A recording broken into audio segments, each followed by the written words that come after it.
मृत्यु के देवता यमराज ने अपने एक दूत को पृथ्वी पर भेजा। एक स्त्री मर गई थी, उसकी आत्मा को लाना था।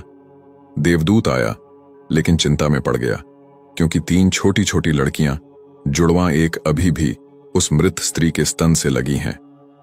एक चीख रही है, पुकार रही है, एक रोते रोते सो गई है, उसके आंसू उसकी आंखों के पास सूख गए हैं। 3 छोटी जुड़वां बच्चियां और स्त्री मर गई है, और कोई देखने वाला नहीं है। पति पहले मर चुका है, परिवार में और कोई भी नहीं है। इन 3 छोटी बच्चियों का क्या होगा? उस देवदूत को यह ख्याल आ गया तो वह खाली हाथ वापस लौट गया। उसने जाकर मृत्यु के देवता यमराज को कहा कि मैं न ला सका, मुझे क्षमा करें, लेकिन आपको स्थिति का पता ही नहीं है। 3 जुड़वां बच्चियां हैं, छोटी छोटी, दूध पीती। एक अभी भी मृत स्तन से लगी है, एक रोते रोते सो गई है, दूसरी अभी चीख पुकार रही है। हृदय मेरा ला न सका। क्या यह नहीं हो सकता कि इस स्त्री को कुछ दिन और जीवन के दे दिए जाएं? कम से कम लड़कियां थोड़ी बड़ी हो जाएं, और कोई देखने वाला नहीं है। मृत्यु के देवता ने कहा, तो तू फिर समझदार हो गया।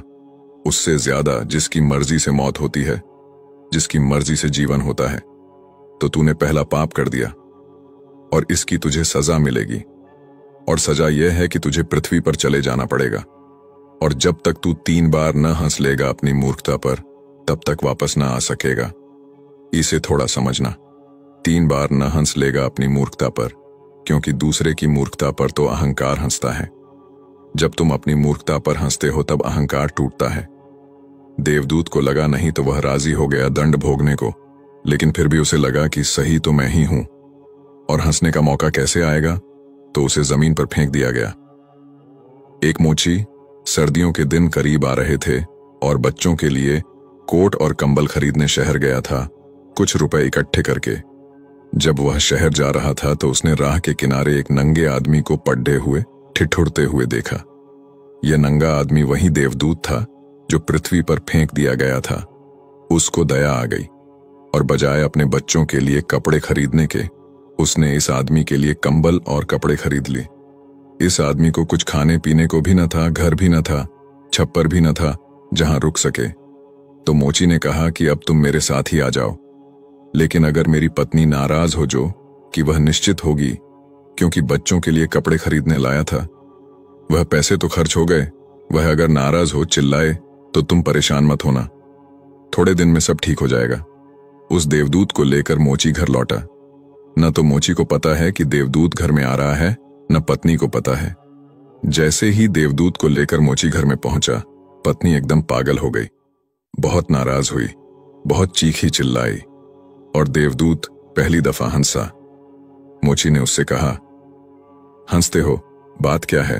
उसने कहा, मैं जब 3 बार हंस लूंगा तब बता दूंगा। देवदूत हंसा पहली बार, क्योंकि उसने देखा कि इस पत्नी को पता ही नहीं है कि मोची देवदूत को घर में ले आया है, जिसके आते ही घर में हजारों खुशियां आ जाएंगी। लेकिन आदमी देख ही कितनी दूर तक सकता है। पत्नी तो इतना ही देख पा रही है कि एक कंबल और बच्चों के कपड़े नहीं बचे।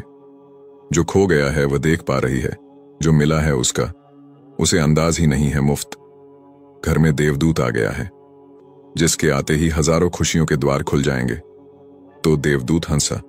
उसे लगा अपनी मूर्खता, क्योंकि यह पत्नी भी नहीं देख पा रही है कि क्या घट रहा है। जल्दी ही, क्योंकि वह देवदूत था, 7 दिन में ही उसने मोची का सब काम सीख लिया, और उसके जूते इतने प्रसिद्ध हो गए कि मोची महीनों के भीतर धनी होने लगा। आधा साल होते होते तो उसकी ख्याति सारे लोक में पहुंच गई कि उस जैसा जूते बनाने वाला कोई भी नहीं, क्योंकि वह जूते देवदूत बनाता था। सम्राटों के जूते वहां बनने लगे, धन अपरंपार बरसने लगा। एक दिन सम्राट का आदमी आया और उसने कहा कि यह चमड़ा बहुत कीमती है, आसानी से मिलता नहीं, कोई भूल चूक नहीं करना। जूते ठीक इस तरह के बनने हैं, और ध्यान रखना जूते बनाने हैं, स्लीपर नहीं, क्योंकि रूस में जब कोई आदमी मर जाता है तब उसको स्लीपर पहनाकर मरघट तक ले जाते हैं। मोची ने भी देवदूत को कहा कि स्लीपर मत बना देना, जूते बनाने हैं, स्पष्ट आज्ञा है, और चमड़ा इतना ही है। अगर गड़बड़ हो गई तो हम मुसीबत में फंसेंगे। लेकिन फिर भी देवदूत ने स्लीपर ही बनाए।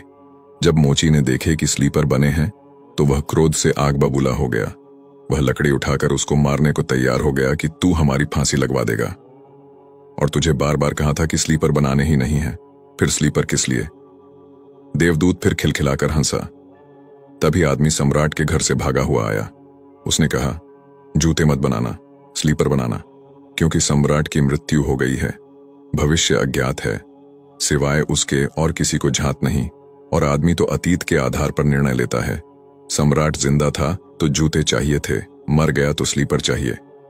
तब वह मोची उसके पैर पकड़कर माफी मांगने लगा कि मुझे माफ कर दे, मैंने तुझे मारा। पर उसने कहा, कोई हर्ज नहीं, मैं अपना दंड भोग रहा हूं। लेकिन वह हंसा आज दोबारा। मोची ने फिर पूछा कि हंसी का कारण? उसने कहा कि जब मैं 3 बार हंस लूं। दोबारा हंसा इसलिए कि भविष्य हमें झात नहीं है, इसलिए हम आकांक्षाएं करते हैं जो कि व्यर्थ हैं। हम अभीप्साएं करते हैं जो कि कभी पूरी न होंगी। हम मांगते हैं जो कभी नहीं घटेगा, क्योंकि कुछ और ही घटना तय है। हमसे बिना पूछे हमारी नियति घूम रही है और हम व्यर्थ ही बीच में शोरगुल मचाते हैं।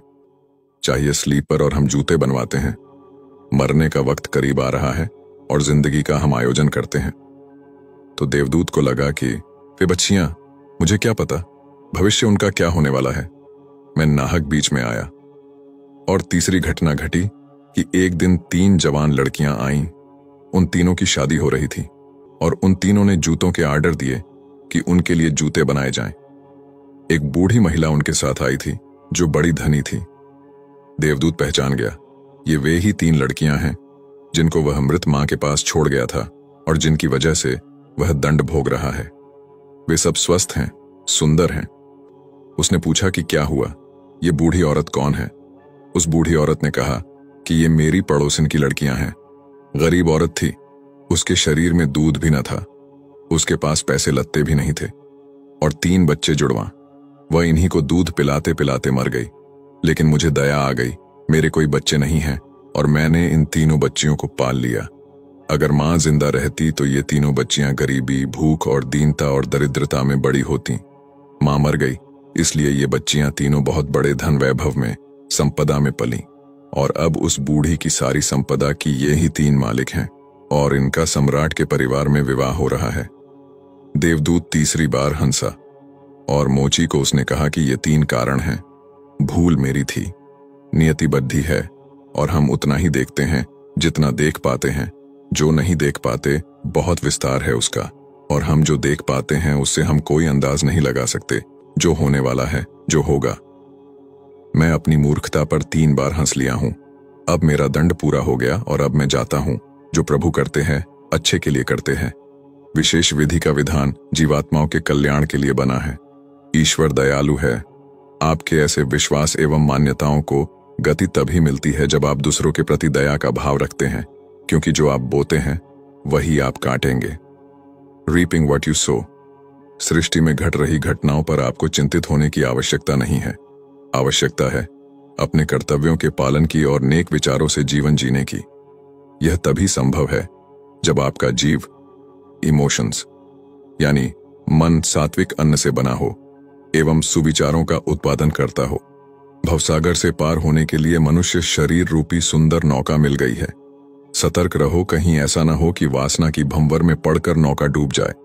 स्वयं कमाओ, स्वयं खाओ, यह प्रकृति है जिसको रजोगुण कहते हैं। दूसरा कमाए, तुम छीन कर खाओ, यह विकृति है, यह तमोगुण कहलाता है। स्वयं कमाओ, सबको खिलाओ, यह देविक संस्कृति है, यह सतोगुण कहलाता है। देविक प्रवृत्तियों को धारण करे तभी आप देवलोक पाने के अधिकारी बनेंगे। हमेशा ध्यान में रखिए, आप एक शुद्ध चेतना है, यानी स्व ऊर्जा से प्रकाशित आत्मा। माया अर्थात अज्ञान ने आपकी आत्मा के शुद्ध स्वरूप को छीन रखा है। अतः माया अर्थात अज्ञान से पीछा छुड़ाइए और शुद्ध चेतना को प्राप्त कर परमानंद का सुख भोगिए।